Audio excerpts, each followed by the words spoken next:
Late night host Jimmy Kimmel is back on the air after taking the summer off. He's missed a lot. Kimmel says if you're not vaccinated, you shouldn't get a hospital ICU bed. But I'm not sure if Jimmy was being sincere because he wasn't crying. Anyway, it's just funny hearing someone say, "I see you," who nobody actually sees. Oh. Look, I don't want to suggest that Kimmel's show has become boring and predictable, but last night during the taping, people in the studio audience were changing the channel. The worst part about this whole thing is that his presidency is ripe for mockery and ridicule and even gentle humor if you like him. I mean, just Hunter Biden alone, just in the recent stuff, I mean, you could go on forever. But Kimmel has abdicated his role of a comedian. He's now just a political hack, which I'm grateful for because then I get the turf to myself. I'm not a comedian, but I just filled the gap. That's why I'm beating him every night, because he sat there with that guy and basically he spoon-fed him like he was a dementia patient at a rest. Picture this. It's late at night, the studio lights are glowing, and Jimmy Kimmel walks on stage, ready for another round of political jabs disguised as jokes. But before he can settle into his routine, something unexpected happens not on his own show, but across the TV dial.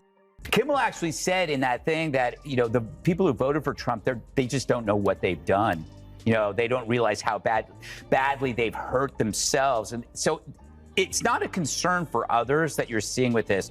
It's an expression of ego, that they are smarter than all of these people. And as always, when you're a slave to your ego, it's always somebody else's fault, you know, and therefore they cannot see their own errors, their own mistakes. You know, if you are open up to being wrong, you're more than likely going to end up right once in a while. But these guys have been wrong for 8 years. They've been wrong for 8 years because they can't let go of their egos.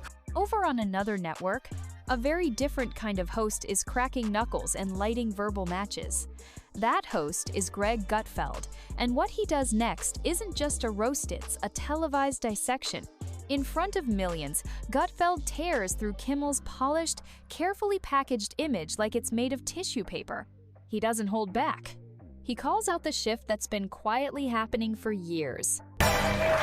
Kimmel cries about cancel culture. Kennedy, in a recent interview, Jimmy Kimmel blames liberal cancel culture, of all things, and their perpetual manufactured outrage for helping get Trump reelected. He specifically talked about their attacks on comedians. Tonight, Jimmy Kimmel fought back tears while falsely claiming Donald Trump attacked LA firefighters, prompting the LA Fire Department to attach a hose to Jimmy's face. Kimmel, once known for wild, off-the-cuff comedy, now opens his monologues with a tear in his eye and a lecture in his tone. He's not making people laugh anymore, he's trying to make them think a certain way. But instead of applause, what he's getting is eye rolls. Gutfeld sees it, says it, and suddenly the internet's on fire. By the way, before we continue, don't forget to like this video and subscribe to the channel. It really helps us grow and share more intriguing stories. Now let's continue. True, it was a terrible night for women, children, and for the hundreds of thousands of hard-working immigrants who cut his lawn. It was a terrible night for women, for children, for the hundreds of thousands of hard-working immigrants who make this country go, for healthcare. Because this wasn't just a random roast. This was a full-on ambush, and Kimmel never saw it coming. One host was preaching. The other? Throwing punchlines like punches. And people noticed. Now imagine sitting in that audience, watching Jimmy Kimmel go through the motion smiling, reading off cue cards, tossing out safe political jabs. Terrible night for everyone who voted against him, and guess what? It was a bad night for everyone who voted for him, too. You just don't realize it yet. Oh. You know what? If I ever cry on TV, it'll be because Maroon 5 put out a new song. But that's it. You big Now... But then Greg Gutfeld enters the scene like a raccoon on Red Bull, mic in hand, teeth bared, and absolutely no filter. What started as a comedy comparison quickly turned into a public autopsy of Kimmel's career. Gutfeld didn't just crack a few jokes, blew the doors off. Every punchline landed like a jab to the ribs, fueled by sarcasm so sharp it could cut glass. This wasn't playful banter between two late-night hosts. This was one man lighting another's reputation on fire, live and without apology. And the worst part for Kimmel? The audience was laughing, but not at his show. But the killer phrase was at the end when Kimmel said, "You just don't realize it." Because you see, he's smarter than you, and he needs you to know that. And his ego can't bear that there's someone out there more famous and more influential than him. I got news for you, Kimmel. The last time you mattered, Bruce Jenner still had a piece. This takedown hit a nerve, especially because Kimmel didn't even swing back. It was like watching someone get dunked on repeatedly while they pretended it wasn't happening. Gutfeld used Kimmel's own words, his past, even his recent soft-spoken monologues, as weapons. No need to make anything up. The contradiction was already baked in. People weren't tuning in for the usual late-night snark. They stayed because this felt real, raw, honest. For the first time in a long time, someone said out loud what a lot of viewers had been thinking for years. Jimmy Kimmel isn't funny anymore. And Greg Gutfeld? He was just getting warmed up. And here's where it got even messier. Greg Gutfeld didn't stop at mocking Kimmel's joke she went for the crown. Oh, I have a few names to add. CNN, MSNBC, CBS, the town crier. All outlets ignoring Biden's revolving door of gaps. His constant forgetfulness, weird rambling speeches being let off stage. All the while you told us there's nothing to see here. Meanwhile, any parent can see this face means you gotta change a diaper. He straight up said that Jimmy Kimmel isn't even a comedian anymore. Just a political mouthpiece wearing a suit and hiding behind a desk. According to Gutfeld, Kimmel gave up real comedy the moment he started treating his monologue like a campaign ad. And that's when Greg made his boldest claim yet. "That's why I'm beating him every night." And he wasn't just talking about content, he meant ratings, viewers, influence. Gutfeld pointed out that while Kimmel sits there spoon-feeding scripted lines to carefully chosen guests, he's out there cracking real jokes and people are watching. Dana, I'll start with you. It was a terrible night for women. Trump won more women. He won the popular vote. What are these people moaning about? I don't know. I mean, today Brian Stelter tweeted that there was a talent agent who told him that a lot of members of the media are questioning whether they have it in them to cover another Trump cycle. And then they wonder why the working class is like, guys, you are so out of touch with what real work is. And also, they didn't really cover the Biden administration. They didn't cover the border. Night after night. But here's the twist that really hurt. Gutfeld wasn't even trying to be a comedian. He openly admits it, yet somehow, he's filling the gap Kimmel left behind. The once unbeatable king of late night is now trailing behind a guy who started off as a political commentator. Why? Because Gutfeld's show is funny. Not fake funny, not forced chuckle funny. Genuinely laugh out loud funny. So these fellows are experiencing deep mental pain. And it's not just them. Journalists are now offering tips to deal with their disappointment, frustration, even fear. And I get it. That's normal after any loss. I'm still mad about losing world's sexiest man to Johnny Depp. But why would people feel fear? Maybe because their only news sources are constantly telling them Trump's going to turn America into Germany. But you know who felt actual fear during the Biden administration? People who had to ride the subway or have to buy groceries. And while Kimmel is busy crying into the camera and trying to guilt-trip his audience into agreeing with him, Gutfeld is making people laugh without telling them how to think. That difference? That's everything. It all started with one simple question. Greg Gutfeld looked around at the landscape of late-night TV and asked, "Is Jimmy Kimmel still pretending he's funny?" That line wasn't just a jab, it was the spark that lit the fire. From that moment on, Kimmel wasn't just being teased. He became a full-blown target. Gutfeld went in hard, calling out the obvious, the stuff everyone saw but no one in Hollywood dared to say out loud. Kimmel's entire style had changed. No more silly skits or edgy jokes now. It was all about moralizing, lecturing, and crying. Yes, crying. He literally shed tears over politics, over COVID, over climate change. Or open up to being wrong, you're more than likely going to end up right once in a while. But these guys have been wrong for 8 years. They've been wrong for 8 years because they can't let go of their egos. It's true in the media. It's actually, it's true among the never Trumper Republicans. If you look at the sourpusses, it's an internal emotional feeling that why him, Trump, and not me? Whether it's like, I don't know, Bill Kristol or Jonah Goldberg. It's like, these are guys that were generally normal. And then their egos just kind of like, they just took it hard. And Gutfeld? He didn't buy a second of it. He pointed out how Kimmel mocked Trump voters, not with humor, but with smug superiority. Instead of making jokes, he acted like he was smarter than everyone who didn't vote like him. Gutfeld called it what it was: ego. Massive, blinding ego. And when your ego's in charge, you can't admit when you're wrong. You just keep doubling down, even when the audience stops laughing. Kimmel's refusal to ever question his own views, his own shift from funny to preachy that became Gutfeld's biggest weapon. Because real comedy, it doesn't come from thinking you're better than the crowd. It comes from connecting with them. And that's where Jimmy had completely lost the room. And just when you thought it couldn't get more brutal, Greg Gutfeld dragged out the skeletons from Jimmy Kimmel's past, starting with The Man Show. You remember that one, right?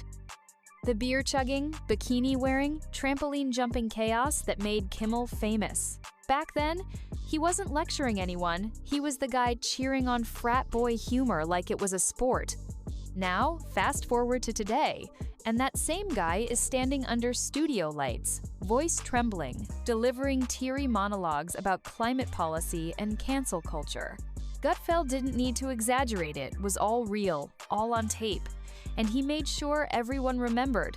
He ripped into Kimmel's glow-up, calling it what it really was: a glitch. A man who once built a career objectifying women and laughing at crude jokes is now wagging his finger at society, pretending to be the nation's conscience. Gutfeld laughed at the irony. He said Kimmel cries about cancel culture now, after years of doing exactly the kind of comedy that would be canceled today. He even mocked one particular moment where Kimmel claimed Trump attacked firefighters, only for the fire department to have to step in and clean up the mess. The audience? They weren't just laughing, they were realizing. The hypocrisy was loud, and Gutfeld didn't let up. He compared Kimmel's political commentary to something written by a high school kid trying to impress a crush. The punchlines were sharp, the message was clear. Kimmel wasn't growing, he was hiding. Then came the part that really stung the comparison. Gutfeld took a spotlight and shined it right on Kimmel's dramatic shift from being the guy with fart jokes to becoming a late-night preacher in a suit. He said Kimmel's show isn't a comedy anymore. It's more like a slow, awkward therapy session with applause signs. And the audience? They're not really laughing. They're clapping because they're supposed to. Meanwhile, Gutfeld's own show is the opposite. People are laughing, really laughing, not because they're trying to prove their political side, but because the jokes actually land. The comedy is sharp, quick, unfiltered. It doesn't pause for dramatic effect or build up to a lecture. It just hits. And that's when Gutfeld dropped one of his coldest lines, yet comparing Kimmel to a Prius with a megaphone. Quiet, smug, and completely useless in a real race. That line exploded online. It wasn't just mean, it was accurate. He said Kimmel's become the human version of lukewarm tofu, something that tries so hard to be good for you, but has zero flavor. The guy who once roasted everyone and didn't care is now desperate to be seen as a good guy. The problem? Nobody's buying it. And that shift from fun to forced was the exact opening Gutfeld needed to take over late night. And here's where Gutfeld really went for the jugular. He didn't just roast Jimmy Kimmel, he shredded the entire system that allowed someone like Kimmel to keep pretending this was still comedy. He called out the whole late-night ecosystem, the forced applause, the safe monologues, the fake outrage that gets passed off as entertainment. He said what a lot of people were thinking, but afraid to say Kimmel isn't connecting with anyone, he's scolding them. His jokes come with a moral receipt, like you're supposed to feel guilty if you don't laugh. That's not comedy. That's homework. Gutfeld, on the other hand, just cracks jokes. No finger-wagging, no emotional TED Talks, just straight-up punchlines. And the audience? They're not just laughing, they're tuning in because he's not trying to be their therapist. He used Kimmel's own career like a weapon. Took old clips, old quotes, and stacked them against the new, teary-eyed version of Jimmy. It wasn't just about hypocrisy, it was about exposure. Like watching someone who used to throw wild parties suddenly show up in a sweater vest asking for quiet reflection. It felt fake, and Gutfeld didn't let that slide. He even mocked Kimmel's emotional routines. Said they've become so predictable, you can hear the sniffles before he even gets to the punchline. And when someone's crying during a comedy monologue, Gutfeld joked, "That's not a joke, it's a crisis." But Gutfeld wasn't not even close. He took it further by putting a mirror up to Kimmel's past, and it wasn't pretty. Gutfeld brought the receipts-reel examples of Kimmel's old sketches that, by today's standards, would get him canceled instantly. Blackface impersonations, mocking accents, frat boy energy was all there, plain as day. And the best part? Gutfeld didn't even have to exaggerate. He just replayed the hits. Kimmel built his early career on crude jokes and edgy bits, and now he pretends like he never touched that kind of material. Gutfeld made sure nobody forgot. He laid it all out like a buffet of bad decisions, alphabetized, laminated, and served with a smirk. Then came the tearful monologues. Gutfeld called those out too, saying Kimmel cries on camera more than a toddler who missed nap time and with even less dignity. It wasn't just funny, it was cutting. Because deep down, people knew it was true. Kimmel gets emotional over headlines he barely understands, while brushing off real-world issues like crime or inflation. Gutfeld's point? Kimmel's turned into a walking contradiction. A guy who used to mock everyone, now acting like a life coach with a laugh track. It wasn't growth, it was performance. And not even a good one. While Kimmel was wrapped in scripted sadness, Gutfeld was peeling it off, layer by layer, showing the audience who Jimmy really was underneath. Then came the knockout blow, the part where Gutfeld stopped just roasting Kimmel and started breaking down why this whole late-night formula is broken. He pointed out how Kimmel's not the only one stuck in this weird space between stand-up comedy and political preaching. The media, the networks, even other late-night hosts, they all follow the same tired script. Take a trending topic, slap on a moral message, and toss in a safe joke at the end. But here's what Gutfeld nailed: nobody's laughing anymore. He said even journalists are exhausted. One story mentioned a talent agent who admitted that a lot of media folks are questioning whether they can even survive another Trump cycle. And while they whine on social media, the working class is out here dealing with real problems like crime, grocery prices, and whether their paycheck lasts the whole month. And Kimmel? He's too busy clutching pearls and crying over whatever headline his writers handed him. Meanwhile, Gutfeld's lighting it up on his show with actual comedino filters.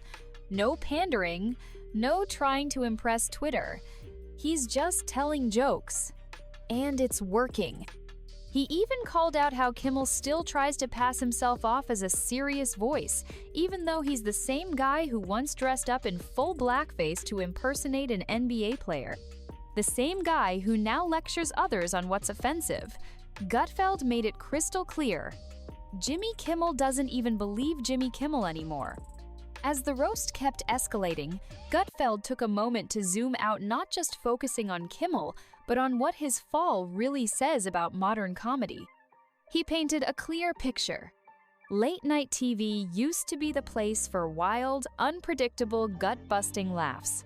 Now, it's a graveyard of dead punchlines, where hosts deliver lectures dressed up as humor, and audiences politely clap because they forgot how to laugh. He mocked the way every joke on Kimmel's show now feels like it was run through 3 HR departments before it ever reached the stage.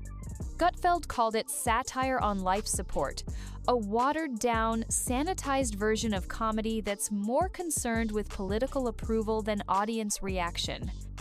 He said it's like watching your dentist yell at you for not flossing while eating a Twinkie mid-cleaning. In other words, completely fake and totally tone-deaf. But the real shot? That came when Gutfeld laid out why his own jokes hit harder. He said the secret isn't just being edgy, it's being honest. Brutally honest. He doesn't rely on applause, cues, or social signaling. He just says the stuff everyone else is thinking, but too scared to say out loud. He doesn't punch down, he punches through the fake empathy, through the smugness, through the polished PR language. And that's what made it all sting so much for Kimmel. Because it wasn't just a roast, it was a revelation. Gutfeld didn't just expose Kimmel's hypocrisy, exposed a broken system, and he did it with a grin, a joke, and a martini in hand. By the time Gutfeld was done, the message was clear. Comedy isn't supposed to feel like homework. And if it does, someone else is gonna come in, crack a real joke and take your spot. And just when you thought Gutfeld had said everything there was to say, he lit the final match. He exposed the biggest lie of all, that Jimmy Kimmel is still trying to be funny. Gutfeld laid it bare. Every episode of Kimmel's show feels like a punishment. The jokes sound forced, the laughter is clearly strained, and the whole thing plays out like a community service sentence for past comedic sins. It's like Kimmel's paying off a guilt debt, one awkward punchline at a time. Gutfeld compared his own show to a wild party where comedy is still alive, free, and most importantly, funny. No script written by a publicist. No agenda disguised as a joke. Just raw, chaotic humor that actually makes people laugh. He's the guy in class who realized the teacher stopped grading homework, so instead of turning in an essay, he wrote a repand, still aced the test. And that, Gutfeld said, is what scares Kimmel the most. You can't fake authenticity. You can't script real connection. While Kimmel is stuck trying to impress the elite crowd that stopped watching 5 years ago, Gutfeld is winning over the audience that just wants to laugh without being scolded. No dramatic debates, no face-to-face confrontation. Gutfeld didn't need it. Kimmel's slow collapse happened all on its own. All Greg had to do was point at the wreckage and laugh. If you enjoyed this video, don't forget to hit the like button and subscribe to this channel. Also, drop your thoughts in the comments. See you on the next one.